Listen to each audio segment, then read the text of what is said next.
Welcome to my Introduction to Marketing Attribution course. I'm your instructor, Mel Ristori. A little bit about my educational background. I got my undergraduate degree from Arizona State University in Industrial Engineering and went on to get my master's in the same field from Georgia Tech. But that's not where I learned about marketing attribution. That happened very much on the job. I have over 10 years experience as an analytics professional, working almost daily with data. Most relevantly towards marketing attribution, I worked for 2 years in marketing analytics at Hotwire, an online agency owned by Expedia.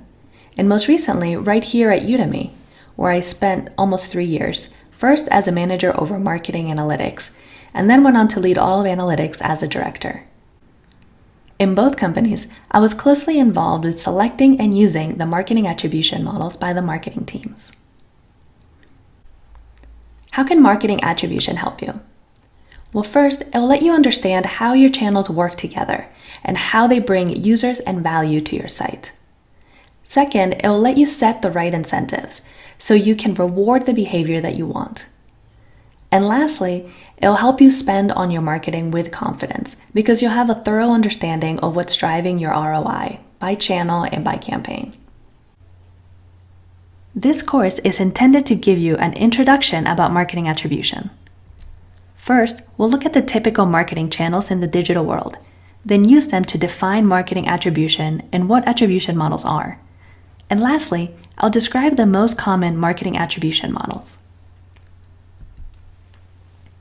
If you're interested in learning even more about marketing attribution, check out my other course on the subject, the Complete Marketing Attribution Course. That course covers a lot of ground. It'll start with everything that's in this course, plus a discussion on how to select an attribution model for your business.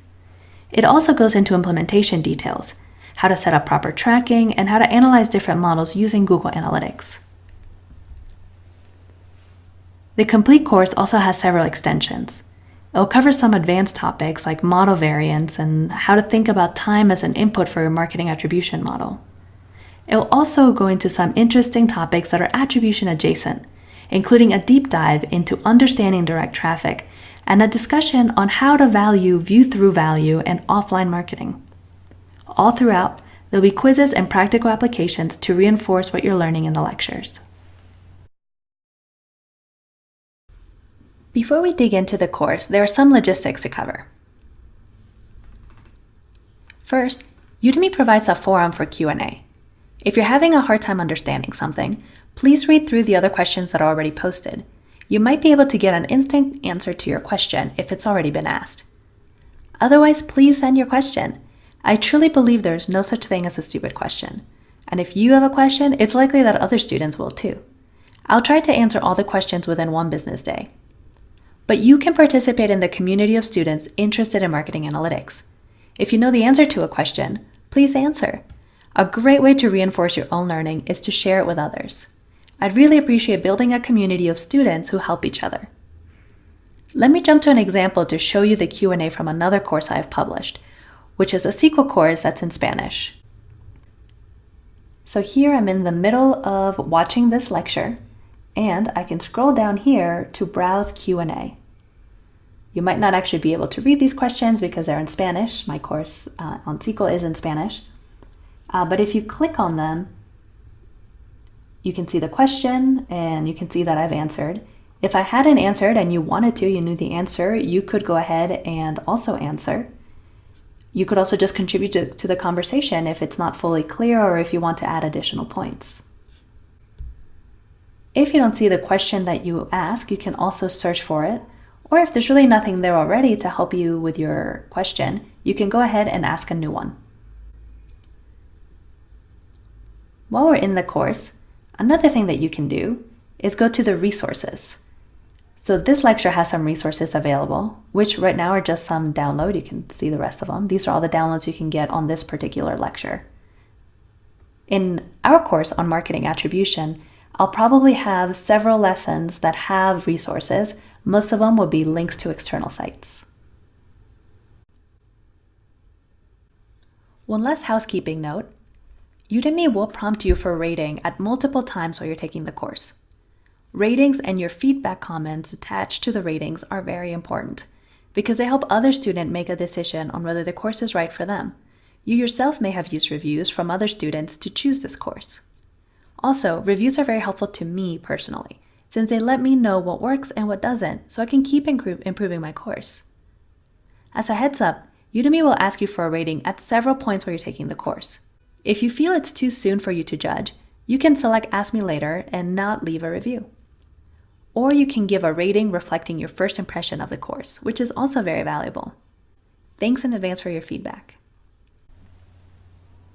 With all of that out of the way, let's get started.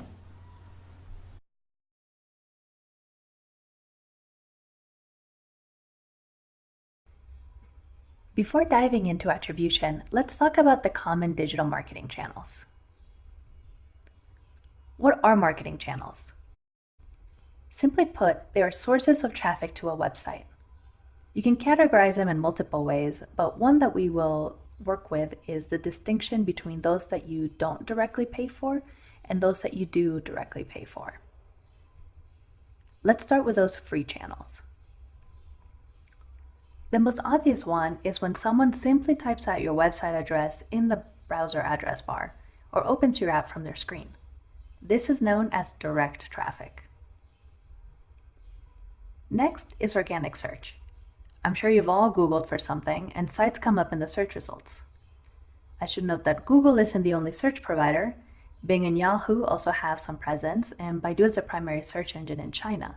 But for the purposes of this course, since Google is by far the market leader in online search in the West, we'll mostly talk about Google. And you might catch me using the term Google or Googling instead of searching or organic search in general. This channel is also often called SEO, for search engine optimization. It is the same as talking about the organic search channel. Another channel that has really risen in popularity over the last decade is social. Your fans or followers, or whatever the platform calls them, can post about your site directly on their feed, or you yourself can post something for your followers to see and share without paying the platform for it. In this example from my own Facebook feed, Hecho Verde, a local shop that repurposes used bottles and other items to help the environment, has posted an article about Taiwan banning plastic bags, straws, and utensils. This site is on the website globalcitizen.org. If I'd clicked on this link while I was in Facebook, Global Citizen would see traffic from Facebook to their site and likely categorize me as part of their social traffic, even though they themselves may not have posted anything to their Facebook page. There are hundreds of social media sites, but according to the Pew Research Center, the 2018 most common social networks in the US in order of popularity are YouTube, Facebook, Instagram, Pinterest, Snapchat, LinkedIn, Twitter, and WhatsApp. I have this link in the resources section of this lesson. That brings me to the next channel we'll talk about, which is referrals. Say that you clicked on that link to the Pew Research study that I just mentioned. To Pew, your click would look like traffic from udemy.com, since that's where you're on right now as you're clicking on the link. Since Udemy isn't a social site or a search engine, Pew would bucket the traffic with all other internet sites. This is what referral traffic is. The last of the free channels we'll talk about is email. This is pretty self-explanatory. We've all gotten marketing emails from companies. This channel differs from the rest in that the company had to already have your contact information, namely your email address, to use this channel. For this reason, we typically don't think of email as a marketing channel to acquire brand new users, but it's a channel to continue a marketing relationship that has already started. It's a retention channel. You might be wondering why I annoyingly have those quotes around the word free. And this is because even though a lot of people refer to these channels as free, they aren't really free. You're taking time to create content that gets shared or spending on brand advertisement with the hope that in the future someone will remember your name and type it into that URL or search for you. Or you also might have a team that you manage for your email programs and a third party to actually send those email outs. For these reasons, organic is a better term for these channels than free. With that said, you'll hear many people, myself included, use the terms interchangeably. But know that free still takes a lot of effort, planning, and indirect costs.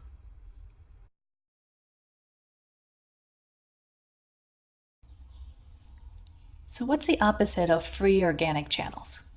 It's the ones you directly pay for. The first one we'll talk about is paid search. It's a paid companion to organic search. We've all seen those ads that come up when we execute a search. Organic results are typically below a set of ads. Here you can see an ad came up from my search term marketing attribution. It's subtle, but you can tell it's an ad because of the little ad icon. You can advertise on all major search platforms, but AdWords, which is Google's paid search platform, is by far the market leader.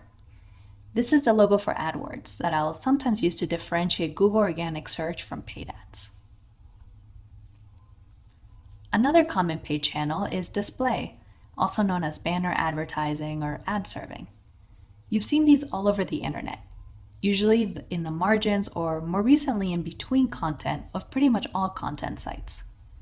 For example, this is a display ad to the left of an article on The Onion, a satirical news website. Next, we have paid social, the paid companion to organic social, where you pay to advertise on the social networks. These are basically display ads, but they're specifically on social networks, like these ads from my own Facebook, LinkedIn, and Twitter feeds. As in paid search, it can be difficult to tell the difference between an organic post and a paid post, but there's always something subtle as it may be, to let you know that it's an ad. Referrals has a paid companion also. It's often called affiliates. These are partners that post or generate content on their own web properties or email lists. This is an example of a story in Business Insider that has links throughout it to the company that the article is about. You can zoom into the disclaimer to see that this article has links that are sponsored. That is, Business Insider will get a cut of the revenue that results from traffic generated from their links on this particular article. You can also incentivize your own customers to become your affiliates. Here's an example of a referral program. This is a pretty typical one, and this one is by Rothy. It's a shoe company that makes women's flats out of recycled materials. I become an affiliate, and Rothy provided me with my own unique link, which I can post wherever I want. There is some ambiguity whether companies would bucket this referral program as paid or free, since the cost, which is $20 for the new customer and $20 for myself, is in the form of store credit. There's also some ambiguity on the labeling of the traffic. Say that I had posted the link here and you clicked on it. Would that be organic referral traffic from Udemy, or would it be traffic from that affiliate program? Or say that I posted the link to my Facebook page for my friends to see. If they clicked on it, would that be social traffic or an affiliate? The answer is that it depends on how you set up your tracking. We'll go more in depth into tracking in a later section of the course. While the categories aren't 100% differentiated or always consistent across companies, there are several general buckets of the most typical marketing channels. So we have, again, the organic channels are direct, organic search and SEO, social, referrals, and email.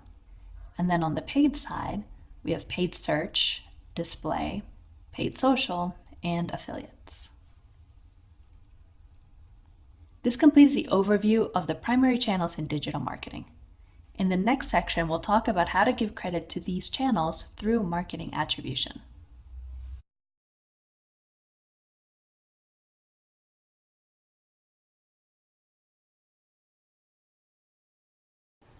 So what is marketing attribution?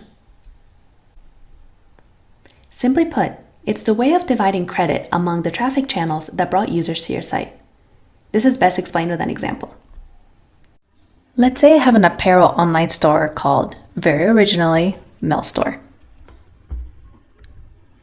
Now let's say person X executes a search on Google, typing out buy shoes. That person sees an ad I have placed and clicks on it to get to my store. They then make a purchase. So the question is, what traffic channel is responsible for the purchase? In this case, it's pretty obvious that the Google paid ad. is responsible. So we say that we attribute the purchase to Google paid search, since it was the source of traffic that brought person X to Mel's store. This example is very straightforward because there was only one channel involved. Let's look at a scenario that's a little more complex. In this scenario, we have person Y who executes the same search on Google typing up buy shoes. She sees my ad, clicks on it, and browses through to my store. But she doesn't buy anything. Instead, she goes to sleep. Next day, she checks her Facebook, happens to see one of my ads. She clicks on it, comes back to my store, and this time she has a purchase. Same question. What traffic channel is responsible for the purchase? Is it the Google ad or is it the Facebook ad? This key question, what traffic channel gets credit, is what attribution is all about. The methodology you use to answer that question is your marketing attribution model.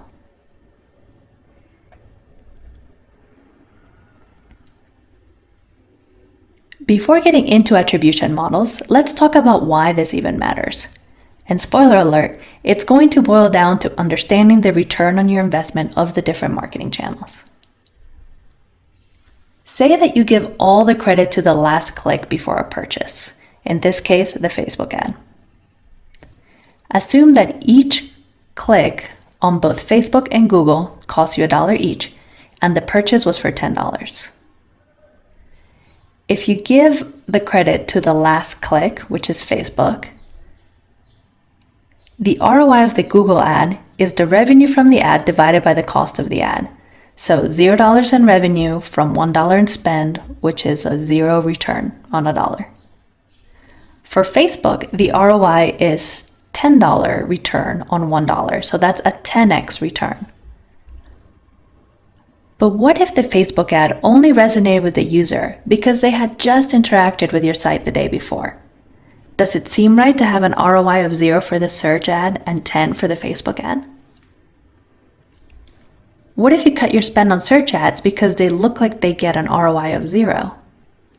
If users needed that first interaction for it to resonate, then the Facebook ad would start to perform poorly too. Marketing attribution determines your campaign performance metrics like ROI, which in turn ultimately determine your marketing budget allocation. So marketing attribution is critical to your marketing strategy. In the next section, we'll talk about the common attribution models used to answer that core question of what channel gets the credit.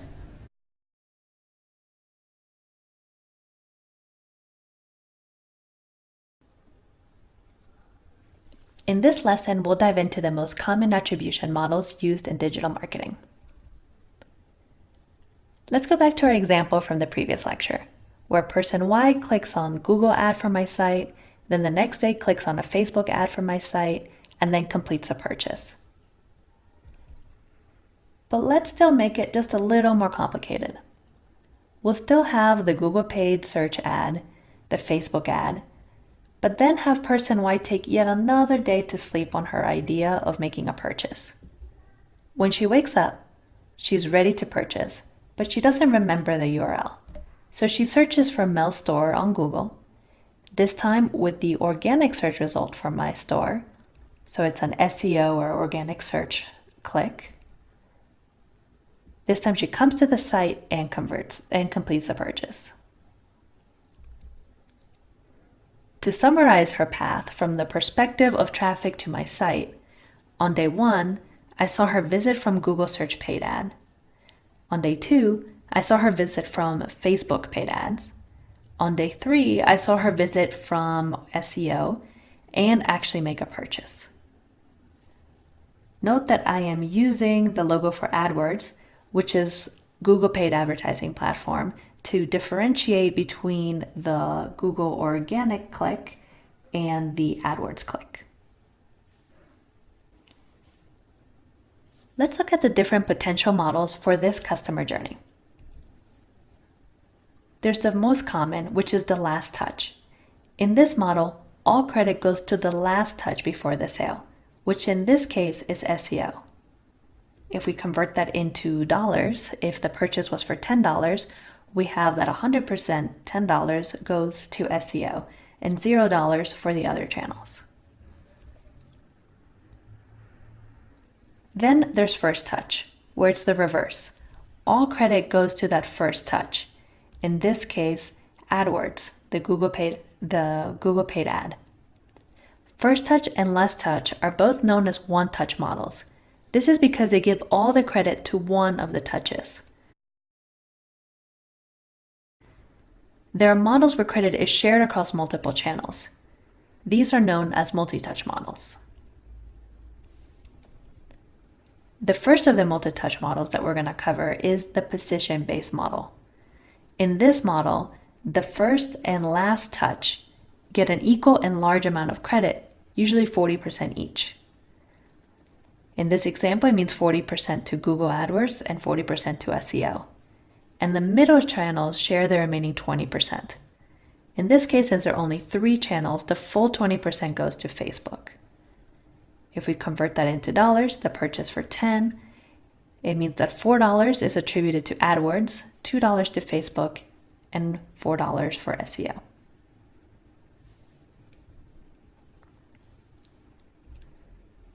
Another multi-touch model is the linear model, where each of the channels get the same amount of credit. In this case, since there are 3 channels, each gets 1/3 the credit. Again, in dollars, that's $3.33 for each of them. The last model we'll talk about, and the more complex one, is the time decay model. In this model, the last touch gets the most credit, and each channel before it gets less and less credit, depending on how much time has passed since the touch has happened. In this example, again, the AdWords click happened 2 days before the purchase, the Facebook click happened the day before, and the SEO click happened on the day of the purchase. So each one will have a decaying amount of credit. In this example, the formula that was used ended up giving 43% of the credit to that most recent touch, SEO, 33% to Facebook, and 24% to AdWords. And you can see what that translates to, obviously, in dollars. Let's review the different models. We have last touch, where all the credit goes to the very last touch before the purchase.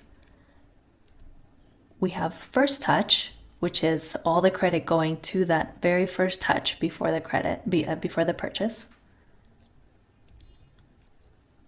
Position-based, which starts our multi-touch models. This one we share credit. The first and the last get the most, usually 40% each, but that really is up to you. And all the middle touches share the remaining amount. In that example would be 20%. Then we have time decay. And in this model, the last touch gets the biggest share of credit.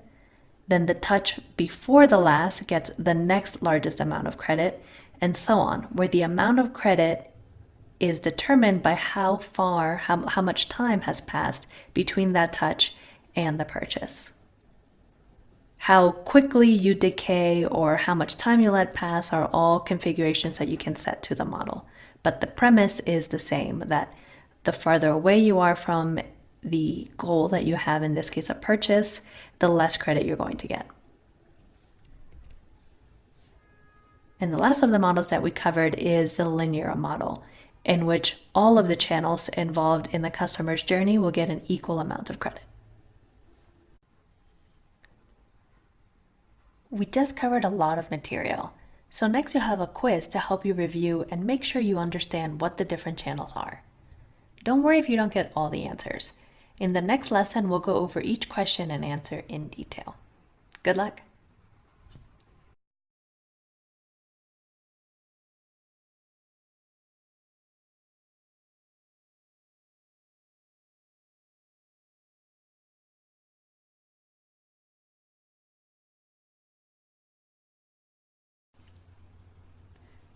I hope you were able to work through those questions. Either way, let's review them together. In the first question, we have this customer journey. where on day 1, the person first clicks on a Facebook paid social ad. On day 2, an AdWords ad, then comes in through SEO. And on the last day on direct, they come through direct and then they make a purchase. So the question is, if you selected last touch as your attribution model, how much credit will each channel get? The first thing that I like to do is to draw a timeline. It makes it easier for me to visualize what's going on. And then remember that when you select the last touch, it means that all the credit goes to that last channel, which in this case is direct. So the answer is that 100% of the credit goes to direct and 0% for all of the other channels. The next question uses the same customer journey, but this time instead of last touch, we want to know how much credit each channel gets if you were to select position-based. So again, it's the same diagram, and we're going to look at position-based. And if you remember, position-based gives the most credit to the first and last touch. Middle touches split the rest. Traditionally, 40% is used for the first and last, and 20% shared across the middle channels. So the solution in this case would be 40% of credit for Facebook, 10 for AdWords, 10 for SEO, and 40% for direct. The last question uses a similar customer journey. The only change now is that instead of AdWords for that first day 2 touch, it's going to be direct. So now we have direct twice in the customer journey, but the rest remains the same. So it's the same journey and the position-based model.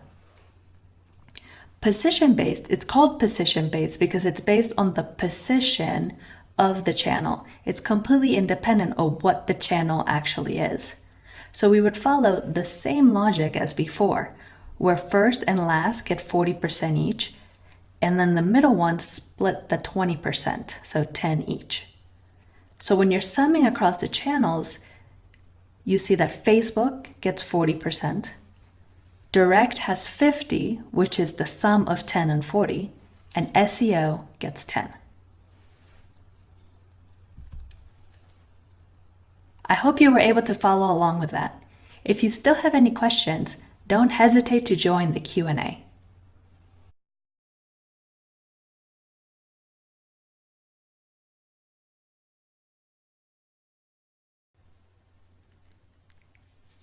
You've made it to the wrap-up. First of all, congratulations on finishing the course. I hope you've learned a lot about marketing attribution and that you find it useful. If you haven't had enough yet, check out my next course, the Complete Marketing Attribution Course. It covers everything you saw in this course, plus a discussion on how to select an attribution model for your business. It also goes into implementation details, from setting up tracking to being able to analyze your attribution models in Google Analytics. And it'll also have several extensions, including advanced topics like model variants and time dimensions, having multiple models. And also there'll be some attribution adjacent topics. I'll dive deep into understanding what direct traffic really is, and there's a discussion on view-through value and offline marketing value. All throughout, there'll be quizzes and practical applications to reinforce what you've learned. If you still have questions about what was covered in this course, it's not too late to ask. Please use the Q&A. Also, please leave a rating and review for the course to help prospective students out and to let me know how you like the course.